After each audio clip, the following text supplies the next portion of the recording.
नमस्कार good morning. आज नवेम्बर 14 तारिख गुरुवार। आज दिन भरी अनेक बड़ गुरुत्वपूर्ण खबर गुड़िक आसी। राज्य में कुकुड़ा चाषी और माछ चाषी मानक पई आसिला नुआ योजना मिलिबो सब्सिडी सहित टंका।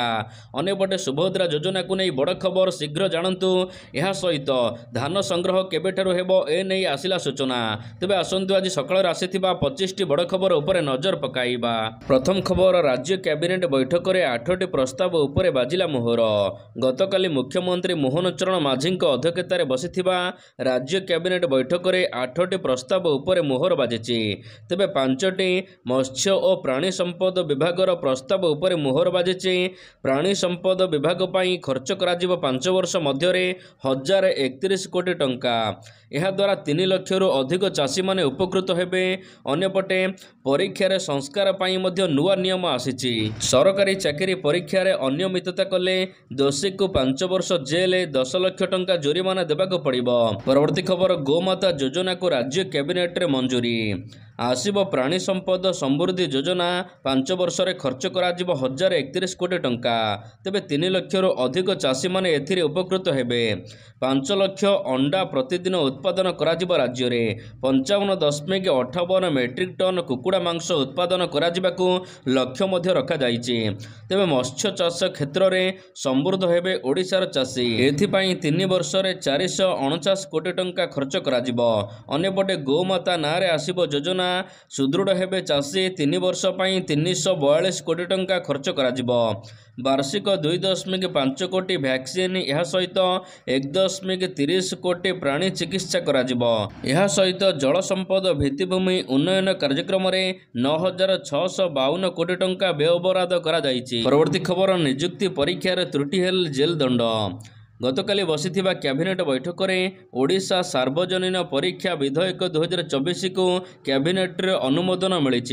एथिरे कोनोसी सरकारी चाकरी नियुक्ति एवं प्रवेशिका परीक्षा प्रक्रिया रे अनियमितता बा जालियाती किंबा चंचकता क्षेत्र में दंड विधान करा जाइछि। दोषी को 3 रु 5 वर्ष पर्यंत जेल दंड सहित 10 लाख टंका जुर्मानार प्रावधान करा जाइछि। तेबे एही अधिनियम अधीन रे समस्त अपराध जामिन विहीन एवं रफा अयोग्य हेबे। कौनसी व्यक्ति अनुचित उपाय एवं अपराधर आश्रय नेले तांको 3 रु 5 वर्ष कारादंड एवं 10 लाख टंका जुर्माना रे दंडित कराजिबो। सेवा प्रदानकारी मध्य 1 कोटी टंका पर्यंत जुर्माना सहित दंडित हेबे। एपरि सेवा प्रदानकारी ठारू परीक्षार समस्त खर्च आदाय कराजिबो। जदि जुर्माना पैठ करिबार विफल हुंती तेबे भारतीय न्याय संहिता 2023 व्यवस्था अनुसार अतिरिक्त कारावास जेल दंड लागू कराजिबो। परवर्ती खबर, जानुआरी रु मिलिबो नुआ राशन कार्ड। नुआ वर्ष मिलिबो नुआ राशन कार्ड। जानुआरी रे नुआ राशन कार्ड मिलिबा नै सूचना दैचंती जोगाण मंत्री कृष्णचंद्र पात्र। मंत्री कहिचंती जुलाई मासरू आरंभ होइतिबा राशन कार्ड र केवाईसी जांच प्रक्रिया चलित मासरे शेष हेबाको जाउची। तबे ए केवाईसी जांच प्रक्रिया शेष हेबा परे जानुआरी मासठार नुआ राशन कार्ड प्रदान कराजिबो। जातीय खाद्य सुरक्षा आईन अनुसार जो माने योग्य विवेचित हेबे सेमानंकु आसंता जानुआरी मासर राशन कार्ड बंटन कराजिबो। सेपटे एबे 16 लाख रु अधिक अयोग्य हिताधिकारी चिन्हट होइतिबा सूचना दैचंती मंत्री। पूरा प्रक्रिया रे स्वच्छता आनिबाकू राशन कार्ड रे आधार कार्ड सहित ए केवाईसी अपडेट करा जाउची। डिलर पॉइंट गुडी करे हिताधिकारी को ना जांच कराजिबा परे ए केवाईसी प्रक्रिया समाप्त हेबो। तबे राज्य रे पाखा पाखी 25 लाख भूत हिताधिकारी रहिथिबा पूर्वरु विधानसभा रे कहिथिले खाद्य जोगाण मंत्री। परवर्ती खबर, सुभद्रा योजना रे भूल सुधारिले मिलिबो टंका। सुभद्रा योजना पाई नथिबा हिताधिकारी मानक पई गुरुत्वपूर्ण परामर्श दैचंती उप मुख्यमंत्री प्रभाती परिडा। 2,67,000 हिताधिकारींकर तालिका ब्लॉक प्रशासन अधिकारी को पठाई दिया जाइछे। प्राय 5 लाख आवेदनकारींकर बैंक अकाउंट लिंक होइनी। हिताधिकारींकर बैंक खाता एवं आधार कार्ड समन्वय नथिबारु समस्या हेउची। Bank account Aadhaar mobile number मध्य समन्वय नहीं, जहार 2 रु 3टी अकाउंट सेमाने एभली समस्या हेउचंती। तेबे बैंक जाई गोटे अकाउंट सहित मोबाइल नंबर लिंक करबाको परामर्श दैचंती उप मुख्यमंत्री। 24 तारिख रे बाकी थिबा हिताधिकारी माननकु टंका मिलिबा कथा। केही वंचित हेले 24 26 तारिख पर गाँ को जीव टीम अंगनवाड़ी कर्मी व्यक्तिगत भाव में जाई सेमानकर भेरिफिकेशन करेंगे बोली कहुଯାଇଛି। परवर्ती खबर नवेम्बर 20 रु धान संग्रह। नवेम्बर 20 तारिख बरगढ़ आरंभ कर राज्य में धान संग्रह प्रक्रिया। तेबे आसंता 22 तारिख संबलपुर धान संग्रह करा। बरगढ़ संबलपुर पर अन्य सबु जिले में धान संग्रह करा। तेबे धान संग्रह प्रक्रिया नवेम्बर 20 तारिख डिसेम्बर 7 तारिख जाए चलिबो। तेबे धान संग्रहर 48 घंटा भितर दुईटी पर्याय रे चाषी मानकु टंका प्रदान करा। एमएसपी 2300 टंका एवं 48 घंटा भितर आउ अतिरिक्त 800 टंका दिया। मुख्यमंत्री धान संग्रह व्यवस्था को सुव्यवस्थित करने को जिलापाल सहित वीडियो कॉन्फ्रेंस माध्यम कथा होइचंती। डिसेम्बर 8 तारिख में बरगढ़ जिले में चाषी समावेश करा। परवर्ती खबर पियाज केजी प्रति 30 टंकार जोगाइबे राज्य सरकार। कार्तिक मास पंचुक पियाज दर बढ़िला। 15 दिन भितर पियाज पाखापाखि 30 टंका बढ़ी सारिलाणी। खुचुरा बजार में पियाज किलो 70 टंकार बिक्री होउची। तेबे पंचुक चलीथिबारु आवश्यक पड़ुना एतेटा पियाज। पंचुक सरिबा परे बजार में केते दर वृद्धि पाइब आपण माने अनुमान करिपारुथिबे। एही समय रे पियाज दर वृद्धि को नहीं खाद्य जोगाण मंत्री कृष्णचंद्र पात्र प्रतिक्रिया रखिचंती।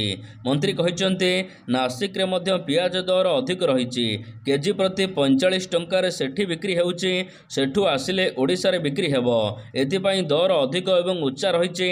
आमर उत्पादन जेहेतु नाही आमे नाफेड जरिया रे केजी प्रति पियाज 30 टंकार जोगाइबाकू मंत्री कहिचंती। परवर्ती खबर भुवनेश्वर रे कटा जिवो 1400 गछ। पदा होई जिवो भुवनेश्वर रास्ता कड़े आउ मिलबनी गछर छाई। ट्राफिक पोस्ट रे खरारे ठिया हेबे पथचारी। गोटिए परे गोटिए प्रकल्प ना रे राजधानी रे मन इच्छा गछ कटा जाउची। प्रथमे विभिन्न रास्ता परे विधायक कॉलोनी पई हजार हजार गछ बळी पड़िला। आउ एबे मेट्रो प्रकल्प पई राजधानी रु गछ समस्त काटिबा को योजना करा जाईची। भुवनेश्वर बिजू पट्टनायक विमान बंदर रु त्रिशूलिया पर्यंत मेट्रो रेल गड़िब। तेणु एही रास्ता कड़र उभय पार्श्वर थिबा गछ को कटा जिबाकू व्यवस्था करा जाउची। केवल भुवनेश्वर शहर मध्यरु वर्तमान सुधा 1400 गछ कटा जिबाकू तालिका प्रस्तुत करा जाईची। तेबे एही संख्या आहुरी मध्य बढ़िबो। एहा सहित शहर उपकंठ बारंग ठारू त्रिशूलिया मध्यरे 500 गछ काटिबाकू एक प्रकार स्थिर होई सारिची। दिने सबु जीवा पई देश रे राजधानी रो ना थिला किंतु विकास ना रे एबे विनाश आड़कू जाउची भुवनेश्वर। परवर्ती खबर अंगनवाड़ी रे सुस्थ शिशु को पुरस्कृत करा जिवो। शिशु दिवस रे सम्मानित हेबे सुस्थ शिशु। राज्यर समस्त अंगनवाड़ी केन्द्र रे 6 जण लेखाई सुस्थ शिशु को पुरस्कृत करा जिवो। महिला एवं शिशु विकास विभाग अधीन कोटिए हस कार्यक्रम एवं पोषण अभियान सहित समांतराल भाव में यह राज्यव्यापी आयोजन करा जिवो। एही परिप्रेक्षी रे समस्त जिला को एक निर्देशावली मध्य प्रदान करा जायछि। चलित वर्ष राज्य रे प्रथम करी राज्यर समस्त 8418 अंगनवाड़ी केन्द्र रे कोटिए हस पोषण कार्यक्रम रे प्रोत्साहित करा जिवो शिशु मानकू। तबे एही कार्यक्रम रे अंगनवाड़ी केन्द्र स्तर रे स्वतंत्र कमिटी द्वारा सुस्थ शिशुंक सहित सेमानकर माता पितांको मध्य प्रोत्साहित करा जिवो। पुरस्कार रे आकर्षणीय उपहार सहित पुष्टिकर टोकेई बा न्यूट्रिशन बिस्कुट देबाकू योजना करा जाउची। परवर्ती खबर विकलांग हेउची नवरंगपुर जिला। ओडिसा रे पिछा छाडुनी अपपुष्टिर कलंक। नवरंगपुर जिले में प्राय 5000 रु अधिक शिशु पुष्टिहीनतार शिकार अभियोग आसीछि। तेबे एथिमध्यरु 681 जन अतिशय कुपोषणर शिकार होइथिबा अभियोग आसीछि। एपरिकी शिशु दृष्टिशक्ति मध्य हराउचंती। अंगनवाड़ी रे गर्भवती महिला और शिशु को अंडा सहित अन्यान्य पुष्टिकर खाद्य दिया जाउछि बोली कुहा जाउथिबा बेले महिला और शिशु विकास विभाग कार्य को नहीं एबे प्रश्न उठिछि। तेबे आईसीडीएस र तथ्य अनुसार जिले में 6 वर्ष बयस मध्य 5512 जन शिशु अपपुष्टिर शिकार होइचंती। नवरंगपुर जिले में कहीं एते शिशु कुपोषणर शिकार हेले यह एबे चिंतार कारण। परवर्ती खबर ओलीवुड कली रे ओडिशा हुलस्थुल। ओलीवुड कली को नहीं ओडिशा उठुची पड़ुची। गतकाली कटक रे अभियोग आज भुवनेश्वर रे जवाब। ओलीवुड डायरेक्टर एसोसिएशन साइबर थाना रे देइथिबा मामला को नहीं मुह खोलिचंती अभिनेता मनोज मिश्र। ए पर्यंत पुलिस पक्षरु तांको कोनोसी समन आसी नाही बोली कहिचंती मनोज। तेबे ओडिया प्रोड्यूसर माननकु से निंदा करी नाहंती बोली कहिचंती। बॉलीवुड रे एबे भी विज्ञ प्रोड्यूसर माने अछंती। ओडिया सिनेमा इंडस्ट्री କାହାର ପୈତୃକ ସମ୍ପତ୍ତି ନୁହେଁ। ସମୟ ସହିତ ତାଳ ଦେଇ ଓଡ଼ିଆ ସିନେମା ଆଗକୁ ବଢ଼ୁନି, ଏହା ଦୁଃଖର ବିଷୟ। ଏଠି କାମ ଅପେକ୍ଷା ଅଧିକ ଷଡ଼ଯନ୍ତ୍ର ଚାଲିଛି। ବର୍ତ୍ତମାନ ମୁଖ୍ୟ ପ୍ରସଙ୍ଗ ହେଲା ଓଡ଼ିଆ ସିନେମା କିଭଳି ଟେକ୍ନିକାଲ ସାଉଣ୍ଡ ହେବ। ତେବେ ଏ ଦିଗରେ ସମସ୍ତେ ଧ୍ୟାନ ଦେବା ଦରକାର। ପରବର୍ତ୍ତୀ ଖବର, ଓଡ଼ିଶାରେ ନାହିଁ ଏବେ ବର୍ଷା ସମ୍ଭାବନା। ଆସନ୍ତା 5 ଦିନ ପର୍ଯ୍ୟନ୍ତ ରାଜ୍ୟର ପାଗ ମୁଖ୍ୟତଃ ଶୁଖିଲା ରହିବ ଏବଂ ସର୍ବନିମ୍ନ ତାପମାତ୍ରା କମିବ ନାହିଁ। ବରଂ 17 ଏବଂ 18 ତାରିଖ ବେଳକୁ ଉତ୍ତରା ପବନ ହେବାକୁ ଥିବାରୁ ଭୁବନେଶ୍ୱର ସହିତ ବିଭିନ୍ନ ସ୍ଥାନରେ ରାତିର ତାପମାତ୍ରା 1ରୁ 2 ଡିଗ୍ରୀ ପର୍ଯ୍ୟନ୍ତ କମିବ। ଏହା ସହିତ ନଭେମ୍ବର ଚତୁର୍ଥ ସପ୍ତାହରେ ଦକ୍ଷିଣ ବଙ୍ଗୋପସାଗରରେ ଆଉ ଏକ ଲଘୁଚାପ ସୃଷ୍ଟି ହୋଇପାରେ। ତେବେ ଏହି ଲଘୁଚାପ ଦକ୍ଷିଣ ଆନ୍ଧ୍ରପ୍ରଦେଶ ଏବଂ ତାମିଲନାଡୁ ମଧ୍ୟରେ ସୀମିତ ରହିବ। ଓଡ଼ିଶା ଉପରେ ଏହାର କୌଣସି ପ୍ରଭାବ ପଡ଼ିବ ନାହିଁ ବୋଲି ପାଣିପାଗ ବିଶେଷଜ୍ଞ ସୁରେନ୍ଦ୍ରନାଥ ପଶୁପାଳକ ପୂର୍ବାନୁମାନ କରିଛନ୍ତି। ଅନ୍ୟପଟେ ପାଣିପାଗ ବିଭାଗ ପକ୍ଷରୁ କୁହାଯାଇଛି କି 24 ଘଣ୍ଟା ମଧ୍ୟରେ ମାଲକାନଗିରି, କୋରାପୁଟ ଜିଲ୍ଲାରେ ବର୍ଷା ସମ୍ଭାବନା ରହିଛି। ଅନ୍ୟ ଜିଲ୍ଲାଗୁଡ଼ିକରେ ପାଗ ମୁଖ୍ୟତଃ ଶୁଖିଲା ରହିବ। ପରବର୍ତ୍ତୀ ଖବର, ଯୁକ୍ତ 3 ଛାତ୍ରଛାତ୍ରୀମାନଙ୍କ ପାଇଁ ABCID ବାଧ୍ୟତାମୂଳକ। ସ୍ନାତକରେ ନୂତନ ଜାତୀୟ ଶିକ୍ଷାନୀତି NEP ଲାଗୁ ହେବା ପରେ ଛାତ୍ରଛାତ୍ରୀମାନଙ୍କ ପାଇଁ ଏକାଡେମିକ୍ ବ୍ୟାଙ୍କ କ୍ରେଡିଟ୍ ବା ABCID ଖୋଲିବାକୁ ପ୍ରାଥମିକତା ଦିଆଯାଇଛି। ଆସନ୍ତା 25 ତାରିଖ ସୁଦ୍ଧା ଯୁକ୍ତ 3 ପ୍ରଥମ ବର୍ଷ ଛାତ୍ରଛାତ୍ରୀମାନଙ୍କ ପାଇଁ ABCID ଖୋଲିବାକୁ ଆଞ୍ଚଳିକ ଶିକ୍ଷା ନିର୍ଦ୍ଦେଶାଳୟ ପକ୍ଷରୁ ଉଚ୍ଚ ଶିକ୍ଷାନୁଷ୍ଠାନମାନଙ୍କୁ ମଙ୍ଗଳବାର ଦିନ ନିର୍ଦ୍ଦେଶ ଦିଆଯାଇଛି। ସରଳ ଭାବରେ ରାଜ୍ୟରେ NEP ଲାଗୁ କରିବାକୁ ଏହା ଗୁରୁତ୍ୱପୂର୍ଣ୍ଣ ଏବଂ ବାଧ୍ୟତାମୂଳକ ଦର୍ଶାଯାଇଛି। ସମସ୍ତ 5ଟି ଆଞ୍ଚଳିକ ଶିକ୍ଷା ନିର୍ଦ୍ଦେଶାଳୟ ସେମାନଙ୍କ ଅଧୀନରେ ଥିବା ଉଚ୍ଚ ଶିକ୍ଷାନୁଷ୍ଠାନଗୁଡ଼ିକୁ ଏନେଇ ଅବଗତ କରାଯାଇଥିବା ଜଣାପଡ଼ିଛି। ପରବର୍ତ୍ତୀ ଖବର, 2025 ସୁଦ୍ଧା ସରିବ ବିଧାୟକଙ୍କ କ୍ୱାର୍ଟର କାମ। ଭୁବନେଶ୍ୱର ୟୁନିଟ୍ 4ରେ କ୍ୱାର୍ଟର ଚାଲିଛି ନିର୍ମାଣ କାର୍ଯ୍ୟ। ନିର୍ମାଣ ହେଉଛି 300ଟି କ୍ୱାର୍ଟର। ତେବେ କ୍ୱାର୍ଟରରେ ରହିବ ଅତ୍ୟାଧୁନିକ ସୁବିଧା ସୁଯୋଗ। ତେବେ ବିଧାୟକଙ୍କ ପାଇଁ ନିର୍ମାଣ ଚାଲିଥିବା ବହୁତଳ ପ୍ରସାଦ କାର୍ଯ୍ୟ ଏବେ ମନ୍ଥର ହୋଇପଡ଼ିଛି, ଯାହାକୁ ନେଇ ଖପା ହୋଇଛନ୍ତି ବାଚସ୍ପତି ସୁରମା ପାଢ଼ୀ। ବାଚସ୍ପତି କହିଛନ୍ତି, 2 ଥର ସମୀକ୍ଷା ପରେ ଜାଣିଲେ ନିର୍ମାଣ କାର୍ଯ୍ୟ ସନ୍ତୋଷଜନକ ନୁହେଁ। ପୂର୍ବ କିଛି ନିଷ୍ପତ୍ତି କାରଣରୁ ନିର୍ମାଣ କାମ ମନ୍ଥର ଚାଲିଛି। ଆଶା କରୁଛୁ 2025 ସୁଦ୍ଧା ବିଧାୟକଙ୍କ କ୍ୱାର୍ଟର ନିର୍ମାଣ କାମ ସରିବ। ଯେଉଁମାନଙ୍କ ପାଇଁ ଏବେ କ୍ୱାର୍ଟର ବ୍ୟବସ୍ଥା ନାହିଁ ସେମାନଙ୍କୁ ମାସିକ 30,000 ଟଙ୍କା ଦିଆଯିବ ବୋଲି ବାଚସ୍ପତି ସୁରମା ପାଢ଼ୀ କହିଛନ୍ତି। ପରବର୍ତ୍ତୀ ଖବର, ଲୋକ ଫେରି ପାଇବେ ବେଦାନ୍ତ ଜମି। ଖୁବ୍ ଶୀଘ୍ର ବେଦାନ୍ତ ପାଇଥିବା ଜମିକୁ ଲୋକମାନଙ୍କୁ ଫେରସ୍ତ କରାଯିବ। ପୁରୀ ବେଦାନ୍ତ ଜମି ପ୍ରସଙ୍ଗରେ ରାଜସ୍ୱ ମନ୍ତ୍ରୀ ସୁରେଶ ପୂଜାରୀ ଏଭଳି ସୂଚନା ଦେଇଛନ୍ତି। ମନ୍ତ୍ରୀ କହିଛନ୍ତି, ବିଗତ ସରକାର 2006ରେ ବେଦାନ୍ତ ସହିତ MOU କରିଥିଲେ। ଘୋଷଣା କରିଥିଲେ ପୁରୀରେ ବେଦାନ୍ତ ବିଶ୍ୱବିଦ୍ୟାଳୟ ସ୍ଥାପନ ହେବ। ଏଥିପାଇଁ ବେଦାନ୍ତ ବିଭିନ୍ନ ସମୟରେ ନାମକରଣ 3 ଥର ବଦଳିଲା। 22ଟି ଗାଁର ସହିତ ସରକାରୀ ଜମି ଦିଆଯିବାକୁ ଚୁକ୍ତି ହୋଇଥିଲା। ତେବେ ବାସଚ୍ୟୁତ ହୋଇଥିବା 9 ଜଣ ହାଇକୋର୍ଟଙ୍କ ଦ୍ୱାରସ୍ଥ ହୋଇଥିଲେ। 2009ରେ ଜମି ଅଧିଗ୍ରହଣ ବ୍ୟବସ୍ଥାକୁ ନେଇ ହାଇକୋର୍ଟ ଖାରଜ କରିଥିଲେ। ବିଜେଡି ସରକାରଙ୍କର ଏହା ତ୍ରୁଟିପୂର୍ଣ୍ଣ ପ୍ରକ୍ରିୟା ଥିଲା। 2023ରେ ହାଇକୋର୍ଟ ଏହାକୁ ଖାରଜ କଲେ। ଏବେ ସମସ୍ତ ଜମି ମାଲିକଙ୍କୁ ଜମି ଫେରସ୍ତ କରାଯିବାକୁ ବ୍ୟବସ୍ଥା କରାଯାଉଥିବା ନେଇ ମନ୍ତ୍ରୀ କହିଛନ୍ତି। ବିଜ୍ଞପ୍ତି ପ୍ରକାଶ ପାଇବା ପରେ ଜମି ଫେରସ୍ତ କରାଯିବ ବୋଲି ମନ୍ତ୍ରୀ କହିଛନ୍ତି। ପରବର୍ତ୍ତୀ ଖବର, ଫୋନ୍ ପେରେ ଏଣିକି କଟିବ ମୋ ବସ୍ର ଟିକେଟ୍। ଏଣିକି ଘରେ ଥାଇ ସିଧାସଳଖ ଟିକେଟ୍ କରିପାରିବେ ଆପଣ ମୋ ବସ୍ର। ଫୋନ୍ ପେ, ଗୁଗଲ ପେ ଭଳି ଆପ୍ରେ ଟିକେଟ୍ କରିପାରିବେ ଯାତ୍ରୀ। ଏନେଇ କ୍ୟାପିଟାଲ ରିଜରିଆନ୍ ଅର୍ବାନ ଟ୍ରାନ୍ସପୋର୍ଟ କ୍ରୁଟ୍ ପକ୍ଷରୁ ଏକ ଡିଜିଟାଲ କମର୍ସ ପ୍ଲାଟଫର୍ମ ସହିତ ଚୁକ୍ତି କରାଯାଇଛି। ଏଣିକି ଆପଣମାନେ ଘରେ ଥାଇ କାଟିପାରିବେ ମୋ ବସ୍ର ଟିକେଟ୍। ପରବର୍ତ୍ତୀ ଖବର, ଖୁବ୍ ଶୀଘ୍ର ନିଯୁକ୍ତି ପାଇବେ ରାଜ୍ୟରେ 5,000 ଡାକ୍ତର। ରାଜ୍ୟରେ ଖୁବ୍ ଶୀଘ୍ର ପୂରଣ ହେବ ଡାକ୍ତର ପଦବୀ। 5,000 ଡାକ୍ତର ପଦବୀ ସହିତ 3,000 ପାରାମେଡିକାଲ ଷ୍ଟାଫ୍ ପଦବୀ ପୂରଣ କରାଯିବା ନେଇ ସୂଚନା ଦେଇଛନ୍ତି ସ୍ୱାସ୍ଥ୍ୟମନ୍ତ୍ରୀ ମୁକେଶ ମହାଲିକ। ମୟୂରଭଞ୍ଜ ଜିଲ୍ଲା ଗସ୍ତକୁ ଯାଇ ସ୍ୱାସ୍ଥ୍ୟମନ୍ତ୍ରୀ ଏନେଇ ସୂଚନା ଦେଇଛନ୍ତି। ରାଜ୍ୟରେ ଖୁବ୍ ଶୀଘ୍ର 5,000 ଡାକ୍ତର ପଦବୀ, 3,000 ପାରାମେଡିକାଲ ଷ୍ଟାଫ୍ ପଦବୀ ପୂରଣ କରାଯିବ ବୋଲି ମନ୍ତ୍ରୀ ପ୍ରତିଶ୍ରୁତି ଦେଇଛନ୍ତି। ପରବର୍ତ୍ତୀ ଖବର, ଖୁସି ଖବର, ଏଣିକି 7 ବର୍ଷରେ ଇନ୍ସପେକ୍ଟର। ପୋଲିସ ବାବୁଙ୍କ ପାଇଁ ଖୁସି ଖବର। ଏଣିକି 7 ବର୍ଷ ପରେ ଜଣେ ଇନ୍ସପେକ୍ଟର ହୋଇପାରିବେ। ପଦୋନ୍ନତିକୁ 10 ବର୍ଷରୁ 7 ବର୍ଷକୁ ଖସାଇଛନ୍ତି ରାଜ୍ୟ ସରକାର। ଏନେଇ ଗୃହ ବିଭାଗ ତରଫରୁ ବିଜ୍ଞପ୍ତି ପ୍ରକାଶ ପାଇଛି। ତେବେ ପୂର୍ବ ନିୟମ ଅନୁସାରେ ଜଣେ 10 ବର୍ଷ ପରେ IAS ଇନ୍ସପେକ୍ଟର ହେଉଥିଲା।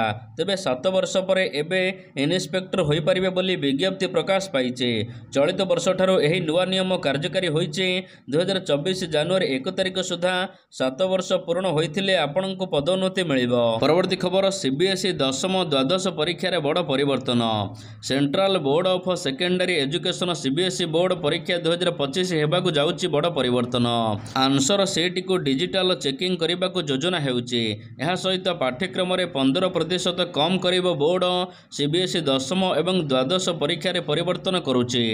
ଆସନ୍ତା 2025 ଠାରୁ ପରୀକ୍ଷାରେ ଏହାକୁ ଲାଗୁ କରାଯିବ। ପରବର୍ତ୍ତୀ ଖବର ମୁଖ୍ୟମନ୍ତ୍ରୀଙ୍କୁ ଭେଟିଲେ ମେୟା ପ୍ରତିନିଧି। ଲୋକସଭା ଭବନଠାରେ ଆମେରିକାର ମେୟା କ୍ଲିନିକ୍ ଏବଂ ଅନ୍ୟାନ୍ୟ ସ୍ୱାସ୍ଥ୍ୟସେବା ଗବେଷଣା ସଂସ୍ଥାର ପ୍ରତିନିଧିମାନେ ମୁଖ୍ୟମନ୍ତ୍ରୀ ମୋହନ ଚରଣ ମାଝୀଙ୍କୁ ଭେଟି ଓଡ଼ିଶାରେ କ୍ୟାନ୍ସର ଚିକିତ୍ସା କ୍ଷେତ୍ରରେ ସବୁଠାରୁ ଅତ୍ୟାଧୁନିକ ରୋଗ ନିରୂପଣ ଏବଂ ଚିକିତ୍ସା ପଦ୍ଧତିର ବିକାଶ ସମ୍ପର୍କରେ ଆଲୋଚନା କରିଛନ୍ତି। ଆଲୋଚନାରୁ ଜଣାପଡ଼ିଛି ଯେ କ୍ୟାନ୍ସର ଚିକିତ୍ସା ଅଧିକ ବ୍ୟୟ ସପକ୍ଷ ଏବଂ ଅନିଶ୍ଚିତ ହୋଇଥିବାରୁ ଓଡ଼ିଶାରେ ଏକ ନୂତନ ପଦ୍ଧତି ପ୍ରୟୋଗ କରିବାକୁ ସପକ୍ଷରେ ମତ ବାଢ଼ିଛନ୍ତି। DNA ଟେଷ୍ଟ ଜରିଆରେ ତୁରନ୍ତ ରୋଗ ନିରୂପଣ ସହିତ କୌଣସି ଏକ ନିର୍ଦ୍ଦିଷ୍ଟ ଚିକିତ୍ସା ପ୍ରଣାଳୀ ଫଳପ୍ରଦ କରାଯାଇପାରିବ। ପରବର୍ତ୍ତୀ ଖବର ପାକିସ୍ତାନର ପୂର୍ବତନ ଅଧିନାୟକଙ୍କ ବିସ୍ଫୋରକ ବୟାନ। ଚାମ୍ପିୟନ୍ ଟ୍ରଫି ଖେଳିବାକୁ ଭାରତୀୟ କ୍ରିକେଟ ଦଳ ପାକିସ୍ତାନ ଯିବାକୁ ମନା କରିବା ପରେ କ୍ରିକେଟ ଜଗତରେ ଚହଳ ପଡ଼ିଛି। BCCIର ଏହି ଆଭିମୁଖ୍ୟକୁ ନାପସନ୍ଦ କରିଛନ୍ତି ପାକିସ୍ତାନ କ୍ରିକେଟ ବୋର୍ଡ। ପାକିସ୍ତାନର ଅନେକ ପୂର୍ବତନ କ୍ରିକେଟ BCCI ନିଷ୍ପତ୍ତିରେ ନିରାଶ ହୋଇଛନ୍ତି। ଏହି କ୍ରମରେ ପାକିସ୍ତାନର ପୂର୍ବତନ ଟେଷ୍ଟ ମ୍ୟାଚର ଅଧିନାୟକ ରସିଦ୍ ଲତିଫି ଏକ ବିସ୍ଫୋରକ ବୟାନ ଦେଇଛନ୍ତି। ସେ କହିଛନ୍ତି ଏବେ ଇଣ୍ଡିଆ ସହିତ ଆଉ ପାକିସ୍ତାନ ମ୍ୟାଚ୍ ଖେଳିବ ନାହିଁ। ପରବର୍ତ୍ତୀ ଖବର ICC ଦିନିକିଆ ର୍ୟାଙ୍କିଙ୍ଗରେ 1 ନମ୍ବର ବୋଲର ହେଲେ ସାହିନ୍।